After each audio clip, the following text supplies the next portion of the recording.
Doğru yönde ne kadar uzun süre çalışırsanız başarıya o kadar çok yaklaşırsınız. Fakat çoğu insan başarıya erişebilecekleri bir yerdeyken vazgeçmişlerdir ve başkasının yakalaması için başarıyı bırakmışlar. Başarıya ulaşmak için yapacağınız işlerde düşünce alışkanlıklarınızı değiştirin.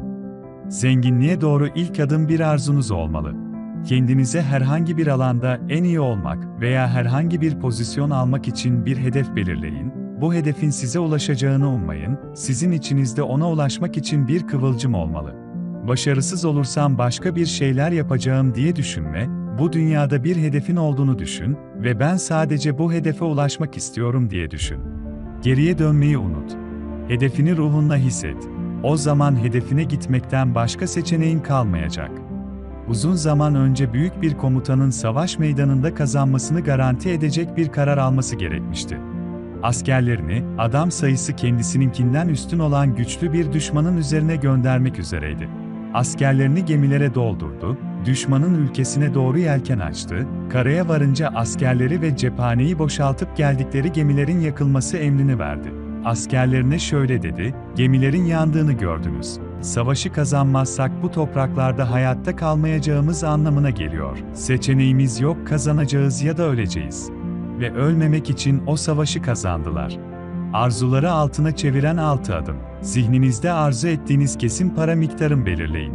Sadece çok para istiyorum demek yeterli değildir. Miktar konusunda kesin olun. Örneğin 100.000 dolar arzu edin.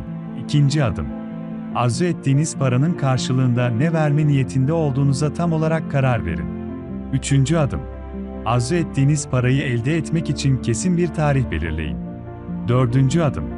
Arzunuzu gerçekleştirmek için bir plan ortaya koyun ve hazır olsanız da olmasanız da bu planı uygulamaya koymak için hemen harekete geçin. Beşinci adım. Tüm bunları bir kağıda yazın. Altıncı adım. Yazdığınız o kağıdı günde 2 kez okuyun, bir kere yatmadan hemen önce ve bir kere de kalktıktan hemen sonra. Bu 6 adımda belirtilen talimatları izlemeniz çok önemlidir. Eğer parayı bir saplantı derecesine getirecek kadar çok isterseniz, kendinizi bu parayı gerçekten elde edeceğinize ikna etmeniz çok zor olmayacaktır.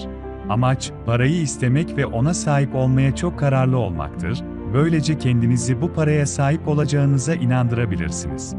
Zenginliğe doğru ikinci adım inançtır. Arzulanan hedefi zihinde canlandırmak ve elde edeceğine inanmak. Sözlerden eylemlere geçmek için inanç esastır. İstediğini yapacağına inanmıyorsan iyi planlamanın faydası yok. Beynimiz için gerçek ile kurgusal arasında hiçbir fark yoktur. Beyninizde bir şey hayal edip onu yaşarsanız, beyniniz onu gerçek hayatta yaşamanız gerektiği gibi algılar. Eğer yenilgiye uğradığını düşünürsen yenilirsin. Eğer cesaret edemediğini düşünürsen edemezsin. Kazanmak ister ama kazanacağına inanmazsan, kazanamayacağın neredeyse kesindir. İnanç yeterli olmadığında ne olur? Apple'ın kurucularından Ronald Wayne, şirketin başarısına inanıyordu. Ama kaçınılmaz sorunlarla tek başına başa çıkacağına inanmadı ve hisselerini 1976 yılında 800 dolara sattı. Eğer ki hisselerini satmasaydı, bugün bu miktar 100 milyar dolar değerinde olacaktı. Beyninizde bir yerlerde uyuyan bir başarı tohumu yatmaktadır.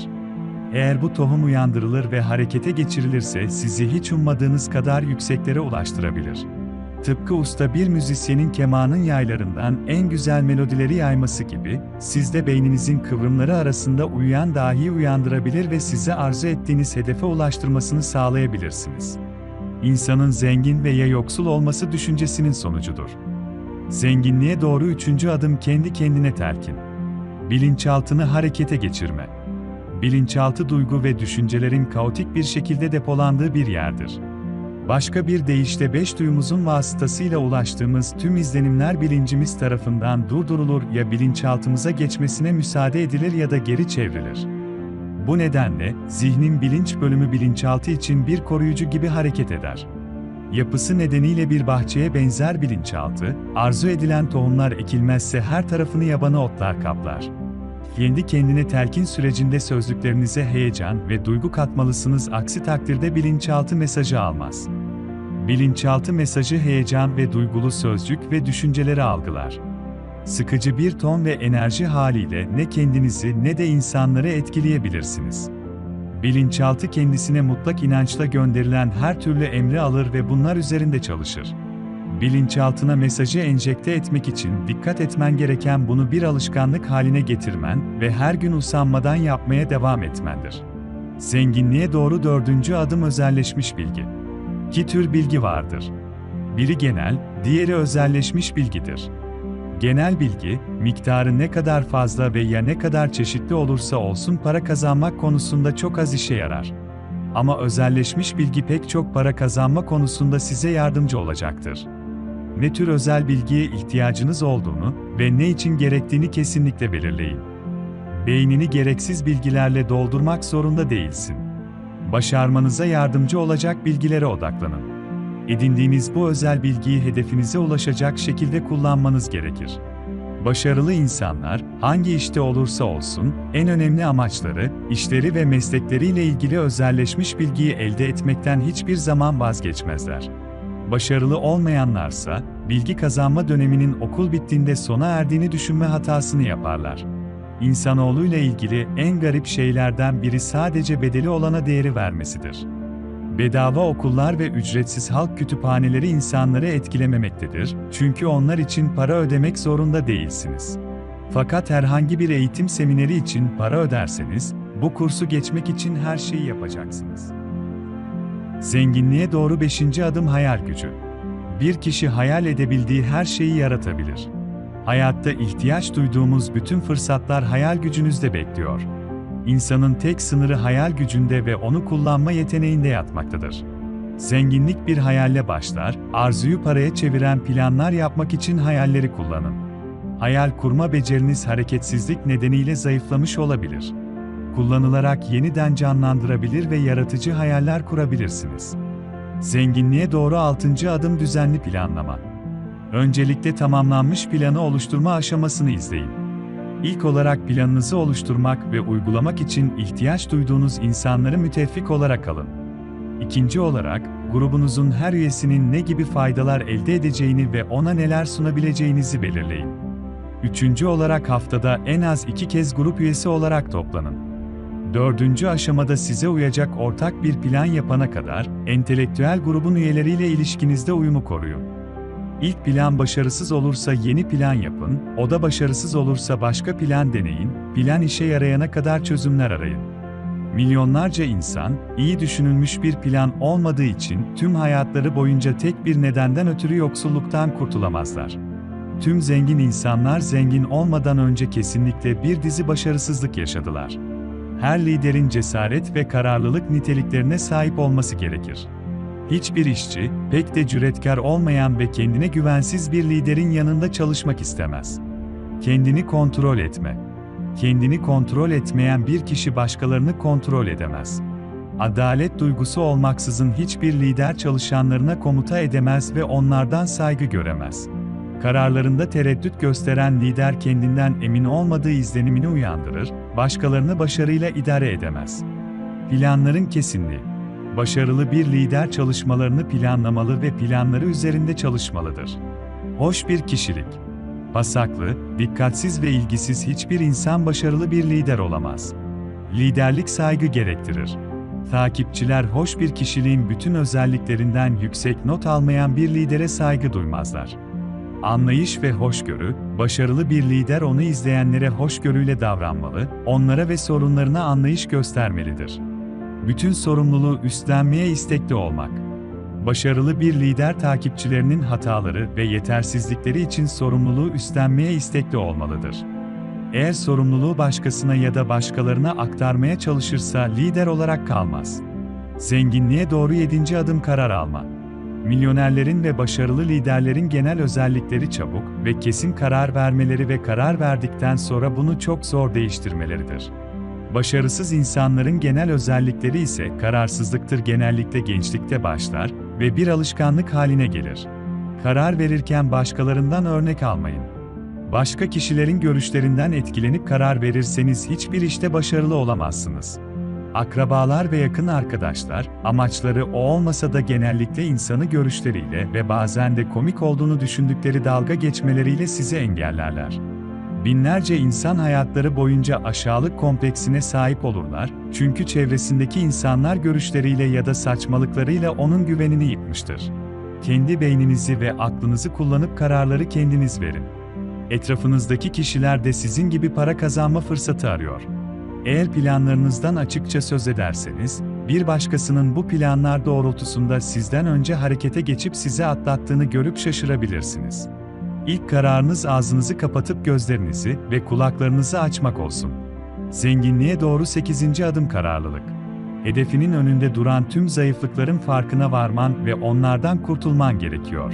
Kararlı olmazsanız karşınıza çıkan ilk zorlukta yıkılıp kenarda kalırsınız. Başka işlerle uğraşsanız bile, eğer o işte de kararlı olmayacak olursanız yine de kaybedersiniz.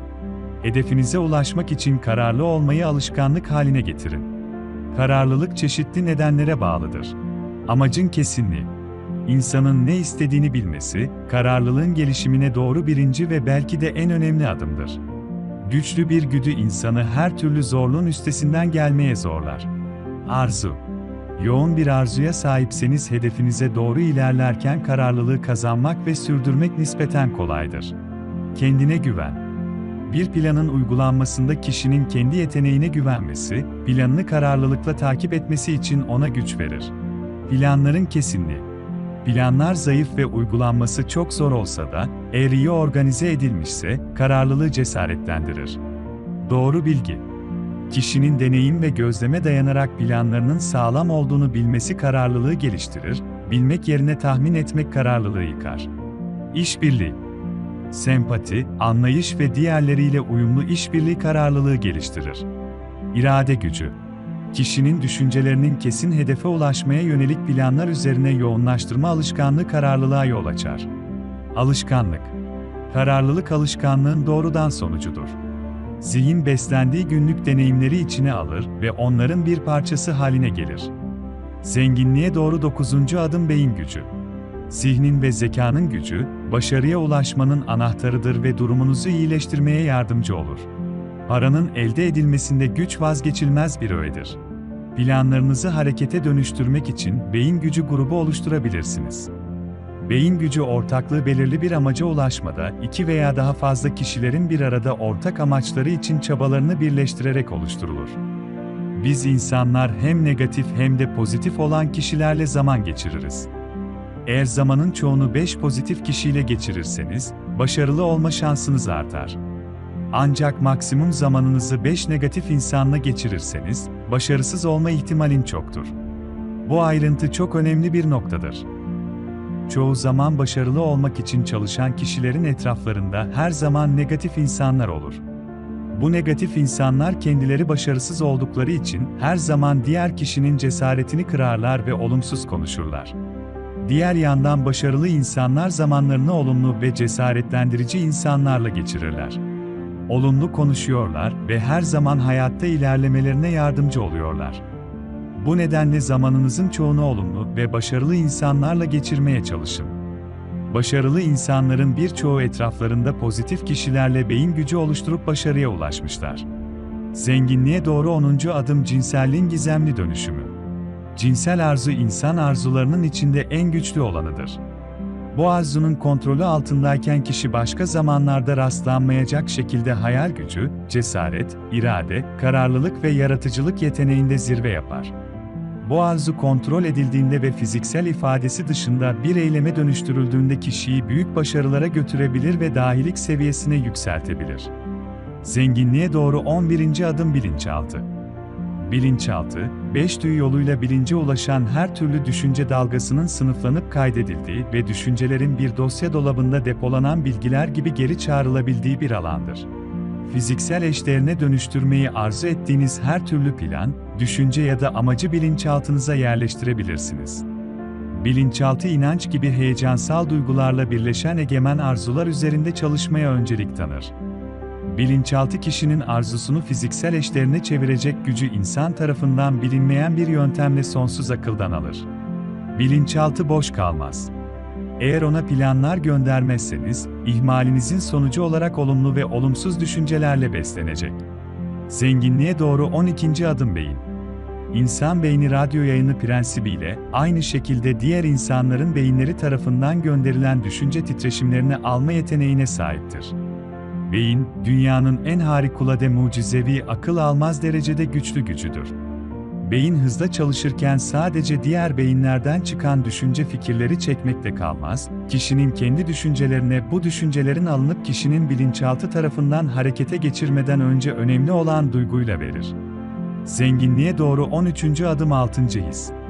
6. his olmamış bir şeyi daha önceden tahmin edebilme, hissedebilme yeteneğidir. 6. his hem ilham hem de ön sezi olarak düşünülebilir. Bu sürekli değişen dünyada senin koruyucu meleğindir 6. his. Ancak çok az kişi bu hissi geliştirerek kullanabilir. 6. hissin etkisini artırmak için hayal gücünüzü maksimum düzeyde kullanabilirsiniz. 6. hissin yardımıyla hayal ettiğiniz tehlikeler konusunda onlardan kaçınabilmek için zamanında hissedeceksiniz ve fırsatları yakalayabilmenin tam zamanını anlayacaksınız. İnsanların büyük çoğunluğu en çok neden korktukları sorulduğunda, "Hiçbir şeyden korkmam," diye cevap verir. Bu cevap doğru değildir, çünkü insanlar çeşitli türde korkuyla tutsak edildiklerini, engellendiklerini, ruhsal ve fiziksel olarak yenilgiye uğratıldıklarını bilirler. Korku heyecanı o kadar derin ve o kadar sinsi bir şekilde yerleşmiştir ki, insan varlığını bile fark etmeden onun yüküyle yaşayıp gider. Zenginliğe giden yolda kurtulmanız gereken 6 korku. 1. korku yoksulluk korkusu. İnsanda yoksulluk korkusunu gösteren belirtiler: kayıtsızlık, hırs eksikliği, yoksulluğa tahammül etme eğilimi, hayatın verdiği her şeyi itirazsız kabul etme. Kararsızlık.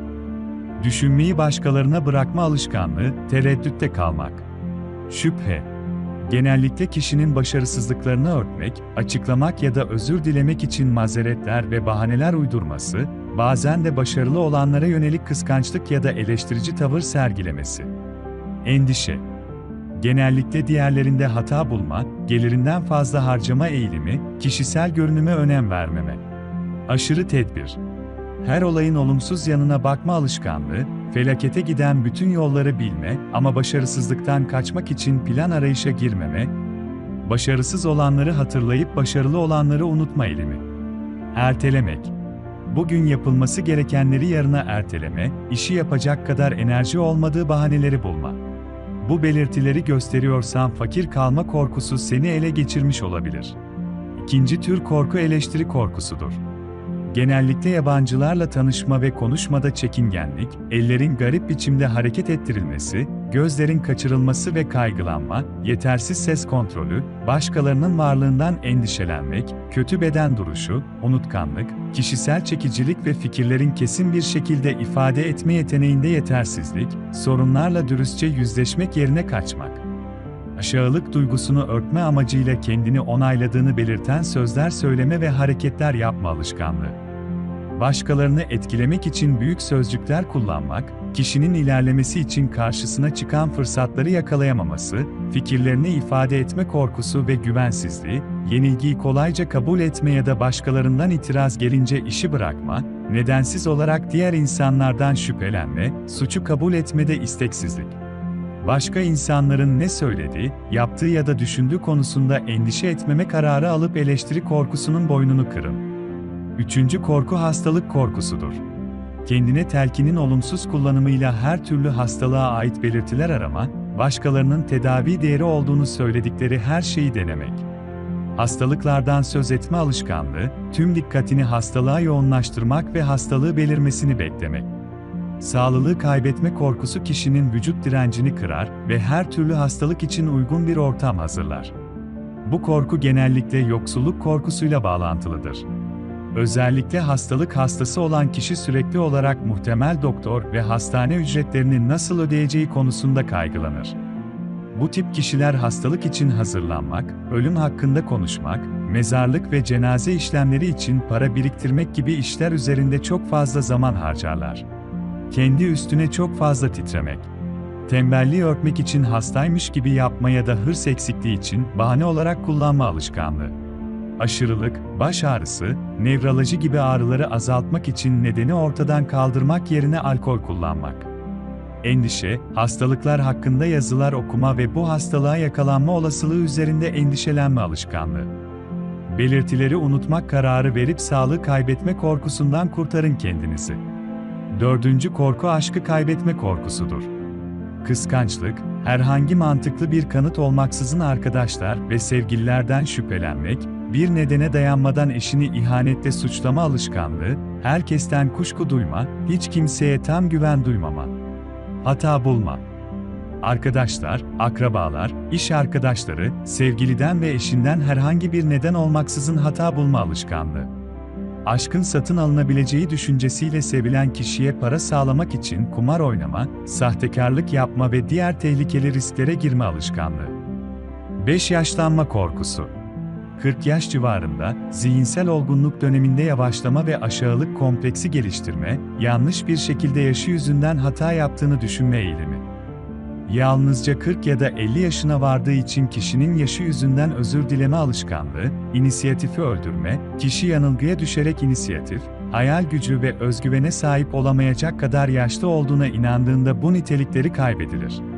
Genç biri gibi görünmek, arkadaş ve yabancıların alaylarına neden olabilecek şekilde gençlerin giysilerini giyme ve davranışlarını benimseme alışkanlığı.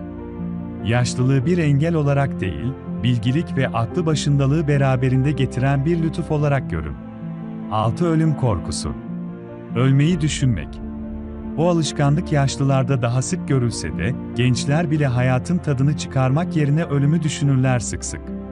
İnsan hayatında yoksulluğun başlamasından korkabilir ya da kendi ölümünün sevdiklerini yoksulluğa sürükleyeceğinden korkabilir. Fiziksel hastalık depresyona neden olabilir.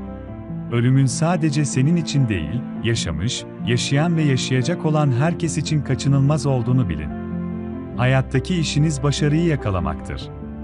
Başarılı olmak için, akıl huzurunu bulmalı, hayatın maddi gereksinimlerini elde etmeli ve hepsinden öte mutluluğu yakalamalısınız. Eğer videoyu beğendiyseniz kanala abone olup destek verebilirsiniz. İzlediğiniz için teşekkürler.